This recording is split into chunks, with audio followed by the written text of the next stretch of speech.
Stop hashtag killer robots.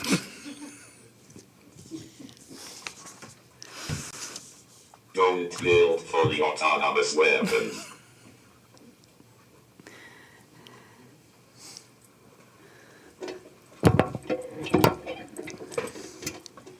Good morning. Yeah. Well, welcome everybody. Thank you very much for coming to this press briefing by the Campaign to Stop Killer Robots. My name is Mary Wareham. I work for Human Rights Watch in the Arms Division, and it's my great honour to coordinate the campaign, which currently is comprised of 130 non-governmental organizations in 60 countries around the world. We aspire to create a broad-based movement that will create so much pressure that the governments launch negotiations on a new international treaty to prohibit weapon systems that would select and engage targets without meaningful human control. Such fully autonomous weapons are also called lethal autonomous weapon systems at the talks in Geneva. And we believe that they cross the threshold of acceptability and therefore must be prohibited. So we have two speakers today. He'll just make some brief remarks and then we'll move to Q&A. The first speaker will be Liz on my right. Liz O'Sullivan is the Technology Director of the Surveillance Technology Oversight Project. She's also a member of the International Committee for Robot Arms Control, which is in turn a co-founder of the Campaign to Stop Killer Robots. You can read the rest of Liz's bio on, we've distributed that, right? Okay.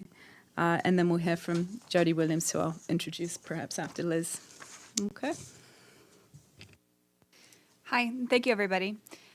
So I've been working in the field of AI for around 8 years. I started about 6 years ago working for a natural language parsing company, natural language processing company.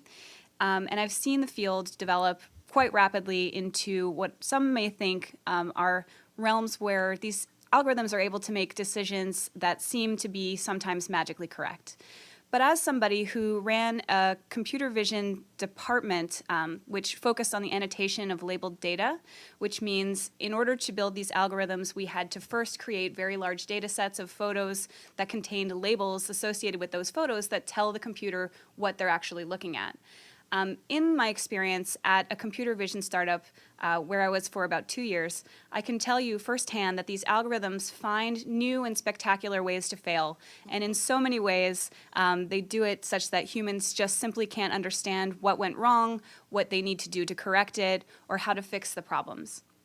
In my experience at Clarify, that was where I first learned about Project Maven, which is a computer vision project claiming to be non-offensive that attempts to identify what is in an area from an aerial perspective, ostensibly through drones.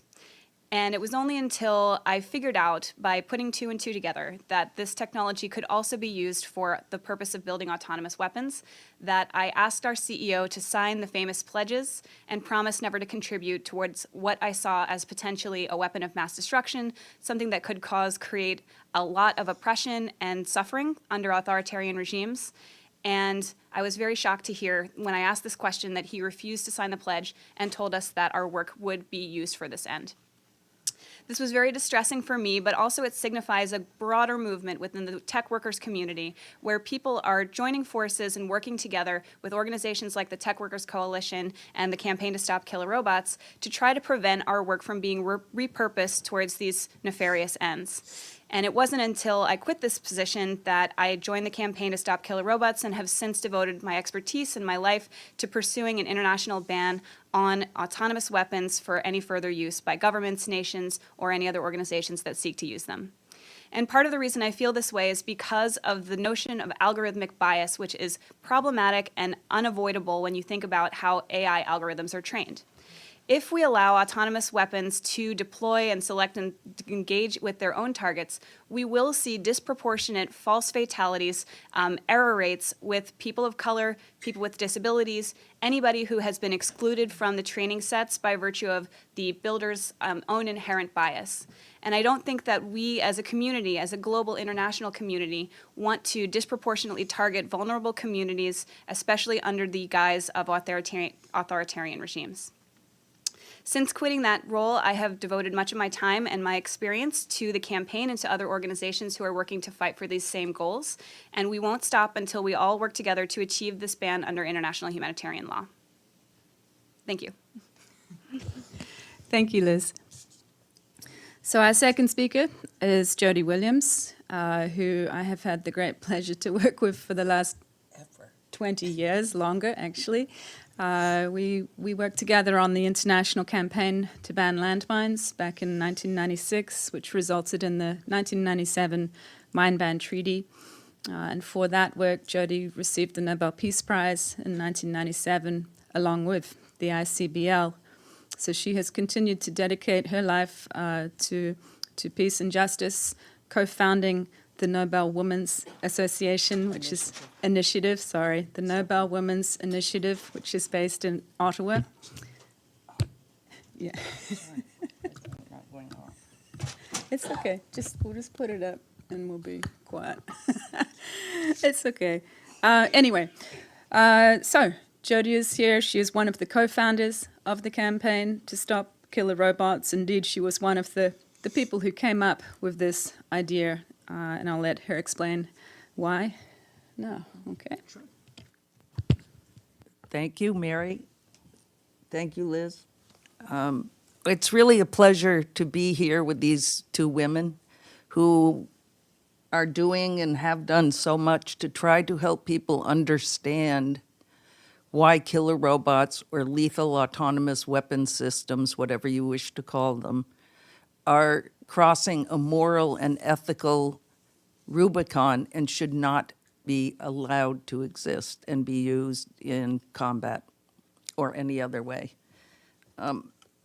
I firmly believe that as the military progressed from drones to trying to create autonomous weapon systems that could target and kill, that they thought it would kind of slip under the radar, just the same way drones did. Drones started out as, surveillance equipment, and then suddenly they stuck on some Hellfire missiles, and then they were, killer weapons. I think that they were hoping and really expecting that the larger community would not find out about the research and development of killer robots. But many people were already aware, particularly the computer robotic community, the techie community, about what was being done. And we were happy to be able to join together to create the campaign to stop killer robots, which was launched in 2013. But to me, Liz is an example of the more people know about this weaponry, the more they do not want to see it unleashed on this planet. Since we started the campaign, which was a handful of non-governmental organizations, we're now 100, I gotta look. 130. Every time I talk to Mary, there are more NGOs in the campaign, 130 in 60 countries, trying to educate people to the, let's call a spade, the evil of allowing weapons to target and kill human beings. I was recently at a Vatican seminar on the digital age, artificial intelligence, and the common good. This is the second time I have participated in a Vatican seminar dealing with weapon systems. And the increased concern by the Vatican and the Pope himself is another example to me of the response of people once they learn about how these weapons would function, that makes it so important that this campaign continue to grow and continue to educate and continue to pressure so that we will not see killer robots unleashed on the world. Nobody has any idea how they actually would react. Somebody said, maybe it even was you, Liz, that there's no way to test them until they actually engaged in combat. And then we have no idea how they would react. One thing at the Vatican seminar, there was a small workshop of 20 of us specifically looking at killer robots. And every single person in that workshop by the end, except for one, believed that there should be a complete ban on killer robots or weapon systems that operate without meaningful human control. And one participant in that seminar or in our workshop said, you know, as I think about it, killer robots would actually be both the weapon and the combatant. I'm sure we've thought of this before, but it particularly struck me. These are weapons that would be both the weapon that would kill and the combatant as well. I'll end with just the woman who is the head of Mozilla and other tech people were at this seminar, and she talked about the mentality of the tech industry, and that they just have to produce more and more and more because of the hideously competitive nature of the development of tech, and that part of what we are trying to do is like take a deep breath, people. Take a deep breath. You know, we need to step back and think about how artificial intelligence, robotic weapon system would affect this planet and the people living on it. And so we're trying to help make them step back and take a deep breath. Thank you. Thanks, Jody. So we're here in New York because First Committee on Disarmament and International Security is happening right now. There is no resolution specifically on killer robots that is being debated, but it's a key place where we can reach a lot of diplomats from a lot of countries that we do not see in Geneva, where the diplomatic talks have been taking place since 2014. So after this event, we'll go down and brief the governments. Questions? Thank you very much for this briefing. My name is Edith Lederer from the Associated Press on behalf of the United Nations Correspondents Association. Welcome and thank you for doing this briefing. I have 3 questions. First, is anybody actually drafting or working on an international treaty, which is your goal? Secondly, what countries are most advanced in developing these type of weapons? I assume the United States is, but I assume there are probably others. And have you all had discussions with military experts in key countries, and what has their reaction been? Thank you. Those are excellent questions. Okay. Is anyone drafting the treaty? There is a lot of discrete work happening behind the scenes at the moment by, I think, various states, as well as our NGO coalition. We're all unpacking this notion of meaningful human control and what it would look like in a treaty. So we're thinking and talking about this quietly, but there are not yet negotiations. And this is why we are here, is to call for the launch of negotiations on the treaty to ban killer robots and retain meaningful human control over the use of force. I guess the governments will come together next month at the Convention on Conventional Weapons, the CCW, in Geneva, and they'll decide on the 15th of November what to do next year, what to recommend the multilateral response be. And you might have attended the Alliance for Multilateralism event here last month at the United Nations General Assembly that France and Germany convened. That event identified killer robots as one of the 6 major international threats requiring a strong multilateral response. And they issued a declaration which basically calls for the development of a normative framework.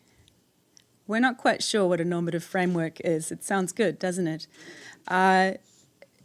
Russia isn't either. And so Russia has put those words into square brackets. So we're expecting a bit of a fight in Geneva next month. And this is the basic problem.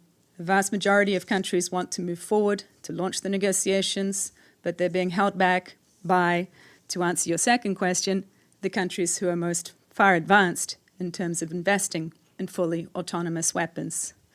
At the last diplomatic meeting in August, Russia and the United States were the key problems.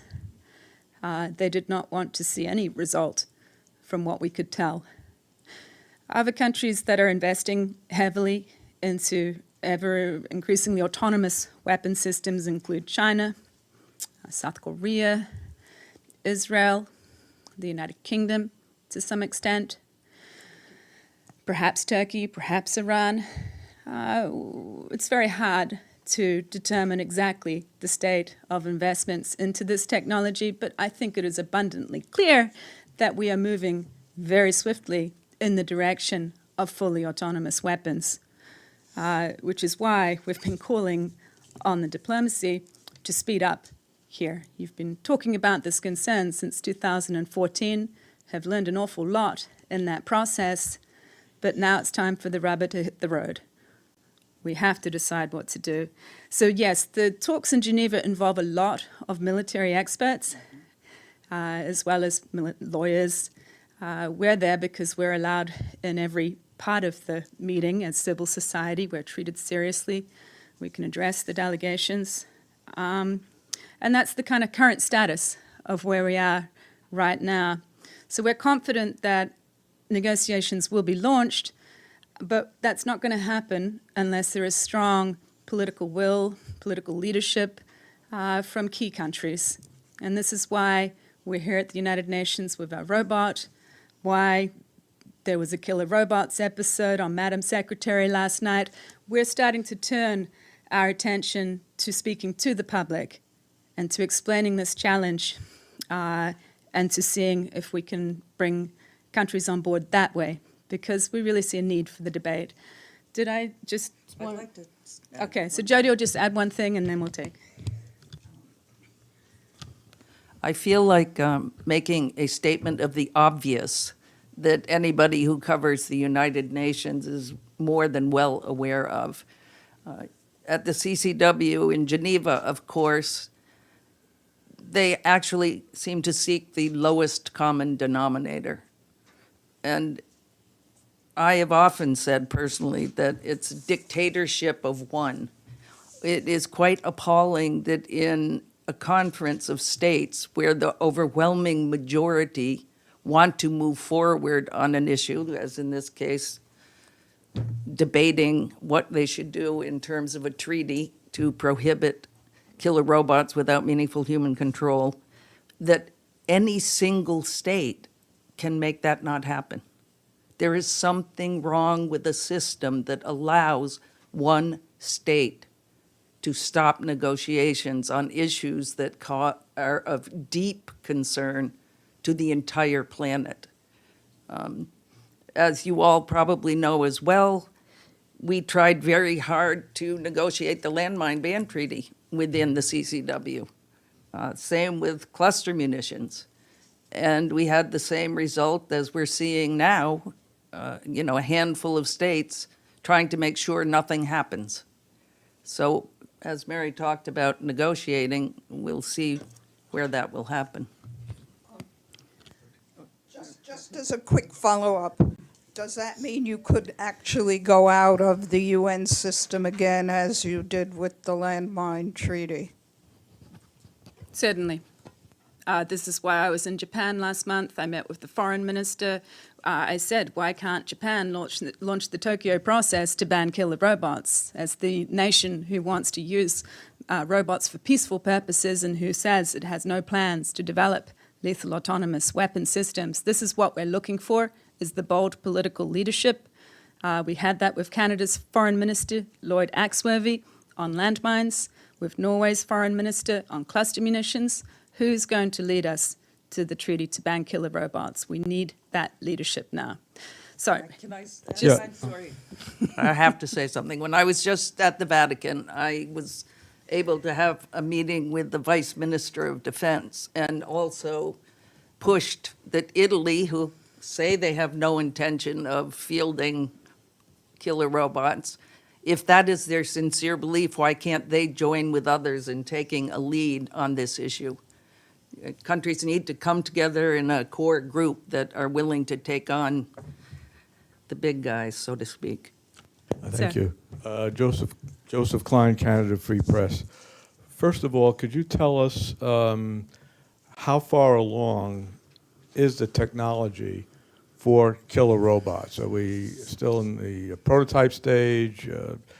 Is it gone beyond that in actual testing in the quote field? And secondly, you alluded to this in your comment before. Could you at least conceptualize what you mean by meaningful human involvement or intervention? What would that look like? Thank you. okay. Would you like to take the first one? Sure, I'm happy to answer that. So in order to create a lethal autonomous weapon system, you would need to have several pieces of technology, one of which would be a piece of technology that allows for the weapon system to make those decisions without access to internet. Those already exist.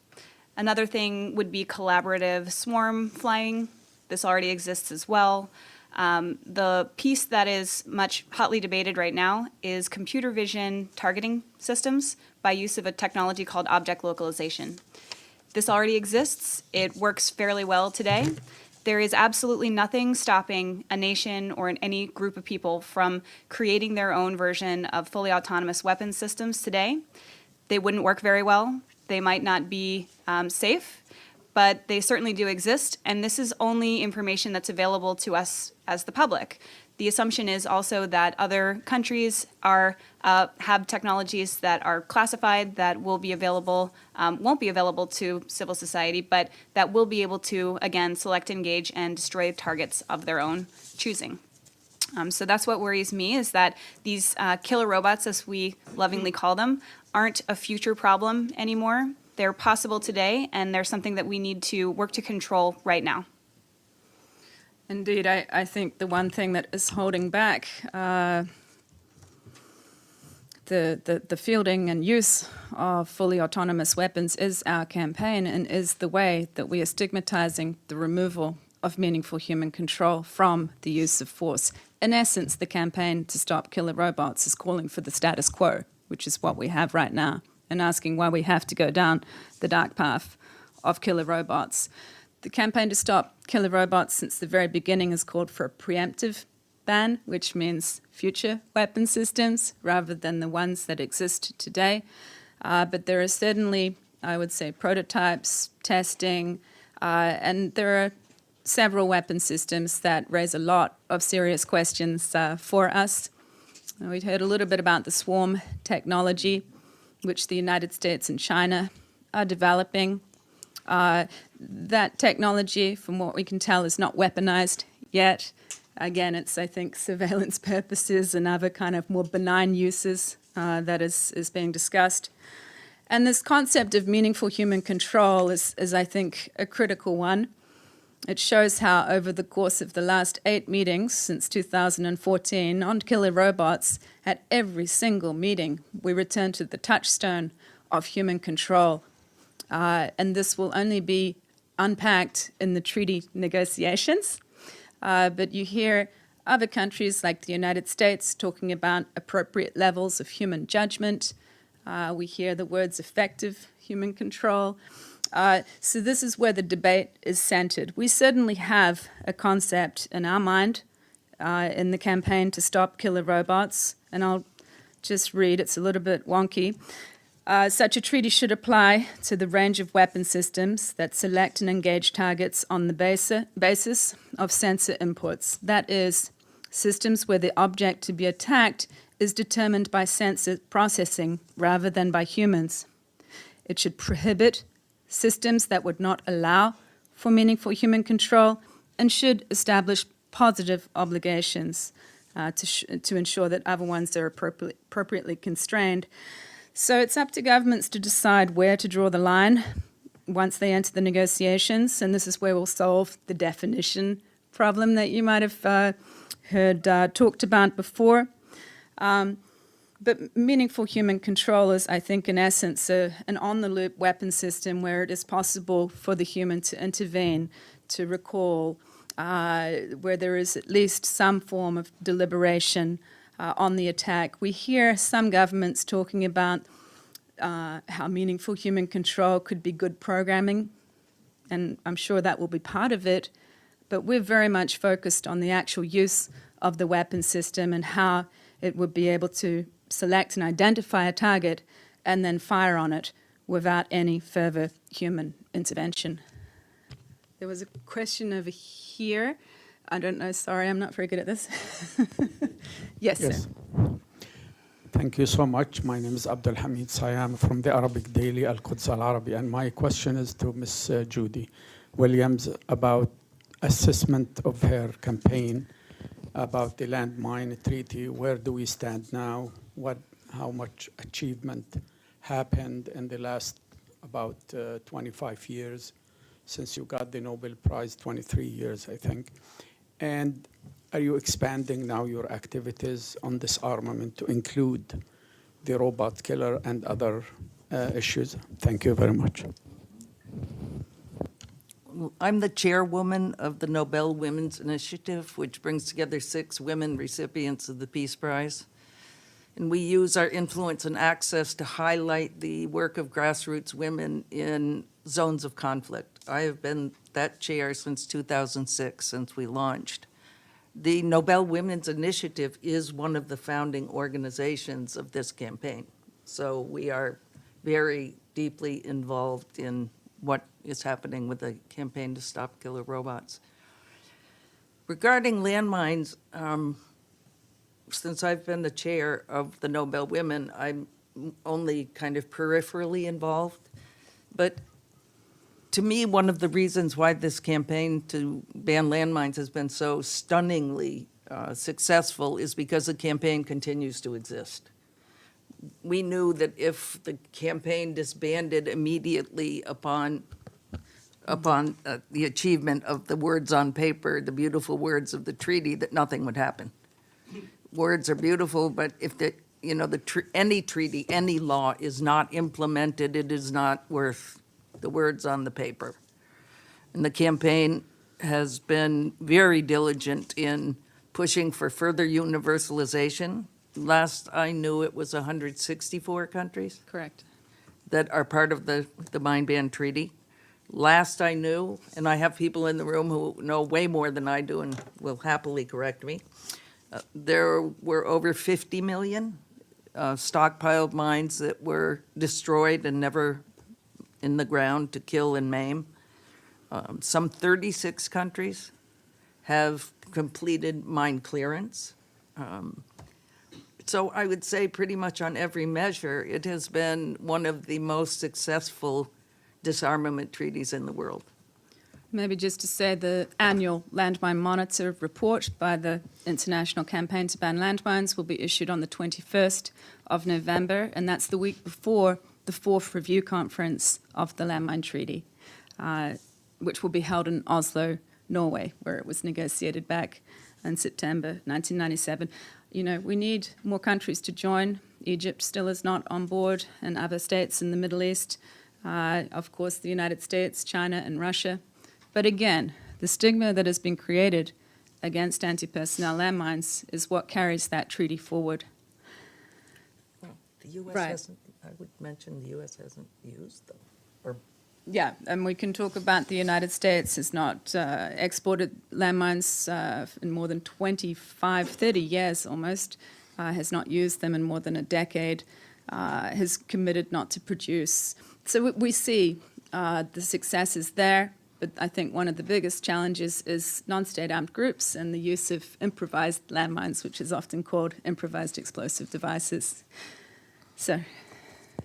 Thank you. I'm Mario Villar with EFE, the Spanish news agency.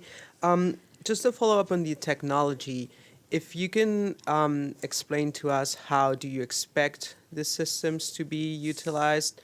Are we talking of drones that are going to be able to select their targets and attack? Are they going to be used in any range of weapons? Thank you. Hi. Yeah, so I've been following this very closely. It seems like every branch of the military is working on their own versions of these kinds of weapons. There are autonomous boats that will potentially have the ability to fire. There are autonomous drones that will accompany planes, as wingmen is one of the terms that I'm seeing quite a lot in the RFPs, and also vehicles as well, where the easiest technological problem to solve is through the drones. So I feel that's most likely what we'll see first, and then the rest as technology advances as well. So, I mean, perhaps just to discuss what a drone is, it's a remotely piloted vehicle that is, in some cases, armed. It still has a human controlling it. They might not be in the cockpit of the vehicle, but they're back in a base taking that decision. If the target they're going to fire on is legitimate, and then pressing the button. So for us, it's crossing the moral line part that we are deeply concerned about, and that's the trend towards autonomy in weapon systems. And we see it all around us today in the investments that are being made. Can I add something? Yeah, sure. I'm sorry. It's okay. Humans are, in theory, moral beings. And the laws of war are, laws designed by moral beings for moral beings. A machine is not a moral anything. It's a machine.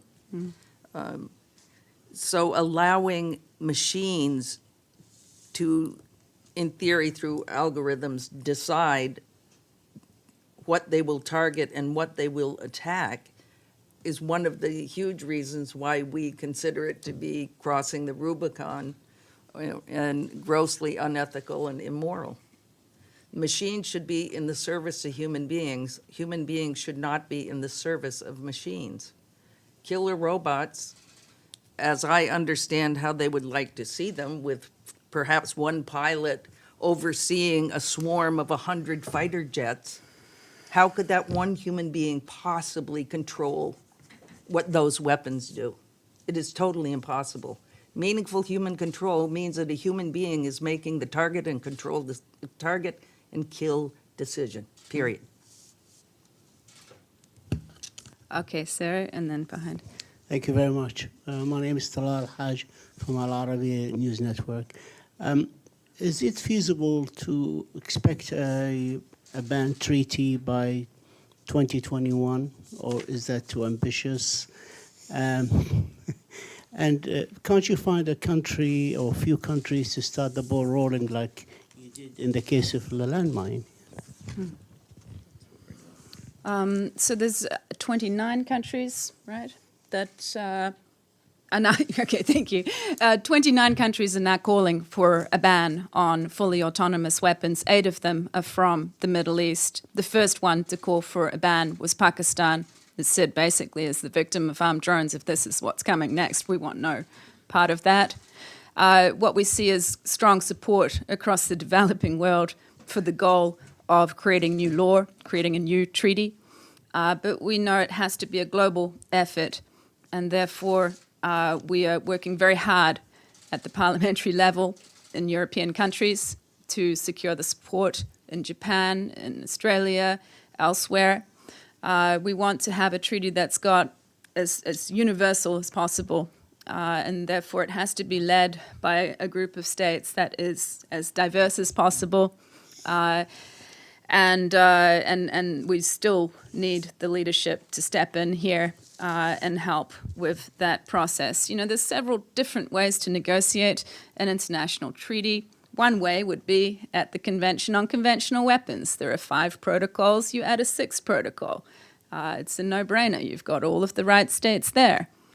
But they're unable to produce a result, a credible outcome, in our view. So that leaves 2 options. One is to come here to the United Nations General Assembly, launch a resolution that launches the process to negotiate the treaty.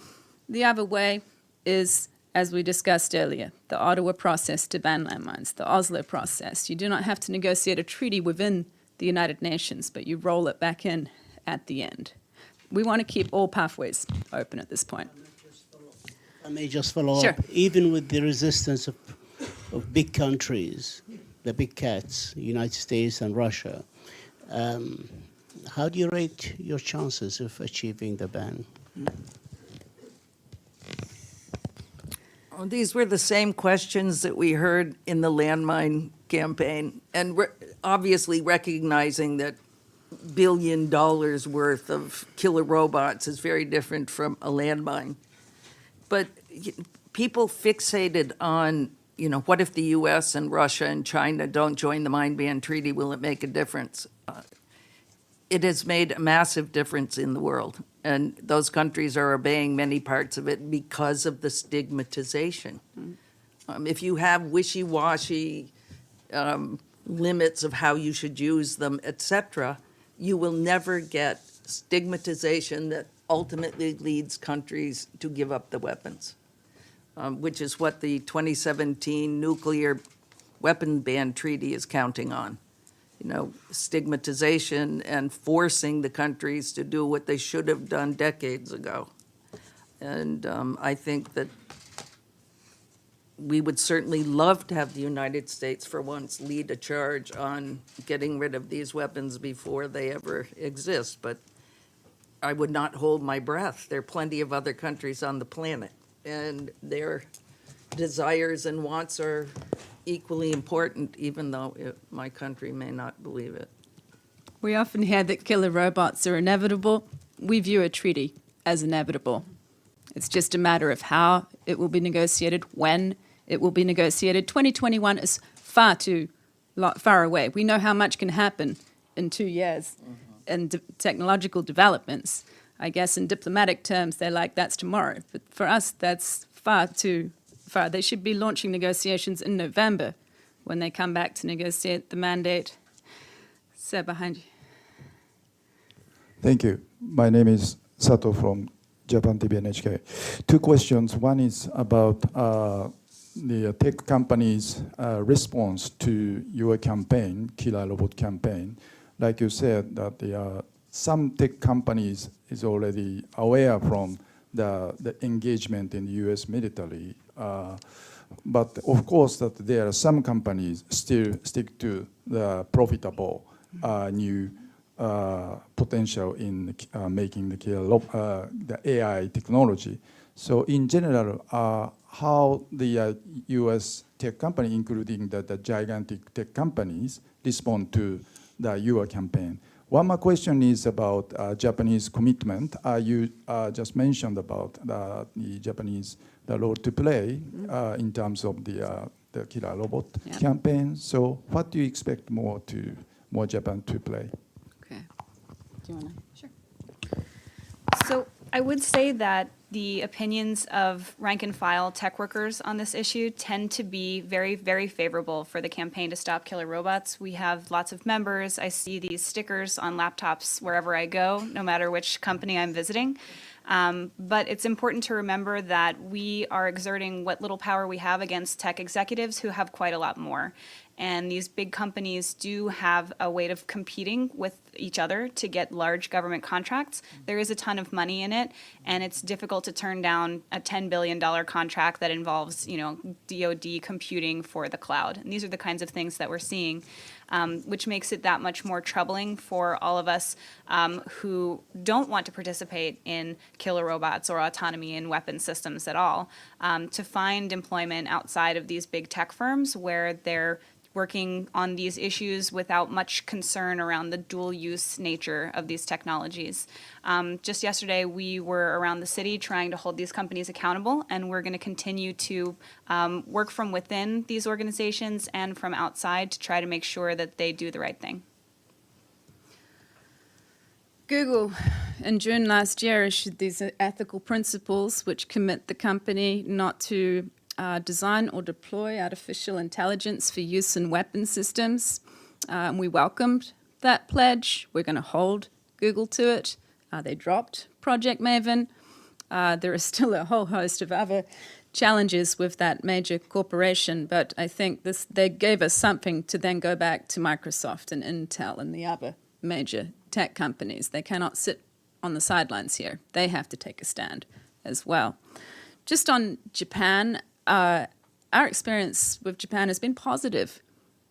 Japan acknowledged the humanitarian devastation that was being caused by landmines and broke from the United States and joined the Mine Ban Treaty and has since been one of the most vigorous advocates, pouring millions of dollars into mine clearance. We need more on victim assistance. Japan also did not go along with the US on cluster munitions. And so we believe that Japan can forge an independent path forward. And what I said to the foreign ministers, you've got an unprecedented opportunity here to prevent a humanitarian tragedy from occurring before it happens. Japan didn't have that opportunity with nuclear weapons. So we're trying to prevent another Hiroshima or Nagasaki from occurring.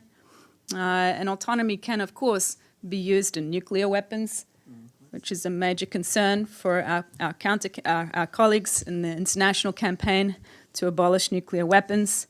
So we really hope that Japan will step forward here and seize some leadership on the issue. And of course, the foreign minister had advice for me as well. He said, I need to be hearing from the public in Japan, from the media. This needs to be discussed. People need to understand why it is so important that we take action. So we're looking to gear up activities in a big way in Japan and other countries over the next year. Any more? Okay, yes, sir. How do you view a non-binding declaration instead of a ban? Well, can I? Yep. At the Alliance for Multilateralism, France, Germany, and foreign ministers from about 20 other countries signed a declaration on killer robots. It wasn't a great declaration. It basically reiterates some principles that the Convention on Conventional Weapons had discussed. But for us, this was a roadblock in the way of the treaty, and now it's removed. So what's next is the question, because Germany promised us that such a declaration would be an interim measure, not the end of the road. That was the first time that such a group of high-level ministers had come together and acknowledged the killer robots threat alongside climate change, alongside girls' access to education. It's up there now with the most pressing multilateral issues affecting us. But political declarations, principles, promises of transparency, codes of conduct, we've heard this all before. For us, we need binding international law in the form of a new treaty. And once you get that treaty, it must be implemented at the national level, usually through some form of legislation too. This is what will be remembered in the decades to come, not the principles and the declarations and the other things. They sound nice, but it can be a kind of a time-wasting exercise, and we're very, very clear on what our goal is. All right. Yes, sir. Sorry if I missed this, but who would you say, Ben Ivansky from Fox News, who would you say are the three most advanced countries in this technology, and how hard do you think it's going to be able to get them on board? United States was first out the gate. That's abundantly obvious. China and Russia are also investing heavily in autonomous weapon systems, but there's far less transparency there. And then you have the robot nations, Israel, South Korea. So I did mention them at the beginning. I think the important thing to note, though, is we launched this campaign just in time, because there's no country that is vigorously advocating the development of lethal autonomous weapon systems. Even the countries who are investing, most of them will say, we have no plans to move down this path. And we're like, if you've got no plans to develop killer robots, then what's the problem with creating the treaty? So we believe the time is ripe, but very soon it will be too late, which is why there is a huge urgency to this and why we're impatient in civil society, always. But we're trying to help the governments by pushing them in the right direction here. I'd Okay. like to add something. Sorry, Mary Wareham. Okay. Too late does not mean that the campaign to stop killer robots would stop working. Just as people and institutions and organizations have been working to get rid of nuclear weapons since Hiroshima and Nagasaki, we would not sit pleasantly by and just say, oh dear. We would continue to work to stop the advance of killer robots. So it's never too late to regulate. To follow up on what you just said, you mentioned Turkey and Iran. You said maybe Turkey and Iran. Can you elaborate on that? Do you have information or just expectation? Thank you. I mean, we're worried about the border between Turkey and Syria and how that is becoming increasingly automated. It's a very long border, and this is a challenge, I think, in other countries as well. We're not just concerned about the potential use of killer robots in armed conflict. What about policing, riot control, people crossing a border? There are many different circumstances in which such weapon systems will end up being used. There was also a disturbing article in a recent publication about Turkey investing in, was it swarm technology? It was that they were already using swarming surveillance technology, but that they were advancing on the idea of using weaponized as well. That is extremely disturbing. And so what I did was I wrote to Turkey and said, is this media article true? Is this really what you're trying to do here? And I'll let you know when I get a response. Any other? Okay. Any more questions? I don't want to suck up too much more time.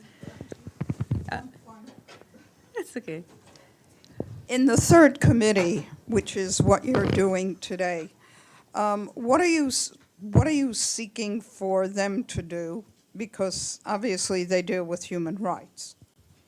We're actually at the first committee. Which Oh, you're is at the disarmament committee. Exactly. Okay, Yeah. that makes better sense. And you're promoting the resolution. Are you supporting the resolution that they've put forward? There is currently no resolution on killer robots at this annual session of the General Assembly. It's simply a talk shop where we're looking to hear from governments who've not spoken on this topic yet, and we've heard from some this week. There are many countries who do not have representation in Geneva, who do not come to the CCW, many developing countries that we can reach here. So this is an outreach exercise for us, but we also want to tell you New York matters, and Geneva is failing on this. The CCW is failing. We're looking for another pathway, and this is potentially a key one, which is why we're talking to you today for the first time. Would a resolution from the disarmament committee, which would then be adopted by the whole General Assembly, be welcomed? It would depend on what it said. If it was another, wishy-washy, blah, blah, blah, that had no teeth, it would be irrelevant. We really need to see binding international law. If it's a non-binding political declaration, that means I can do what I can sign it so I look good. And then when the circumstances warrant, I can use killer robots. And I just would like to point out that one of the first statements about killer robots was in the Human Rights Council. Yeah. Sorry, bouncing my glasses. Back in 2013. Yep. So while governments think that disarmament should be only in Geneva and the CCW and the CD, we believe that human rights councils, et cetera, have a lot to say about banning killer robots. Perhaps the last question. It's actually fairly quick. First of all, could you define for us technology-challenged folks what swarming technology means in this context? And secondly, could you just tell us the article or the media in which that article concerning Turkey Turkey one. appeared? Thank you. I'll do that afterwards on Turkey. I don't know. Do you want to talk about swarms? Yeah, so swarm technology would allow for multiple discrete drones to communicate and collaborate on a shared objective. And this is very recently developed technology that would allow artificial intelligence to make predictions. Along those predictions would be, let's say, a game of capture the flag. So you set an objective, capture the flag, and the drones will work together and divide up tasks defensively and offensively to achieve that shared combination of goals. US and China, we believe to be at the forefront of this development. And I have to say, it's one of the kind of potential killer robots that really concerns the public. There was a film called Slaughterbots a few years ago that an artificial intelligence expert made. Have a look for that on YouTube, and you'll see what we're talking about. You're saying Turkey is using that, though, now on No. the border? It was just an article. We're trying to determine how much of it was bluster and how much of it was real. So, but it's a good question for the Turkish ambassador. Okay. All right, we're done. Thank you very much. Really appreciate it.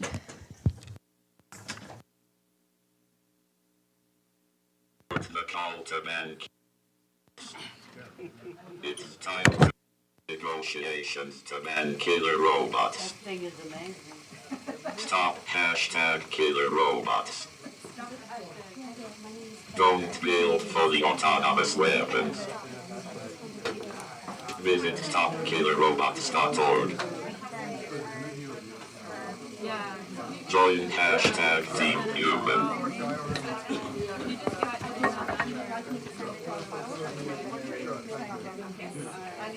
Support the call to man killer robots. I want this robot to stay in the briefing room forever. Stop hashtag killer robots. Visit stopkillerrobots.org.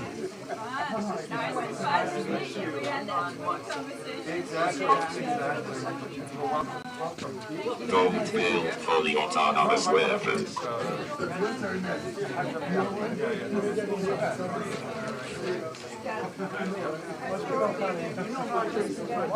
Support the call to man killer robots.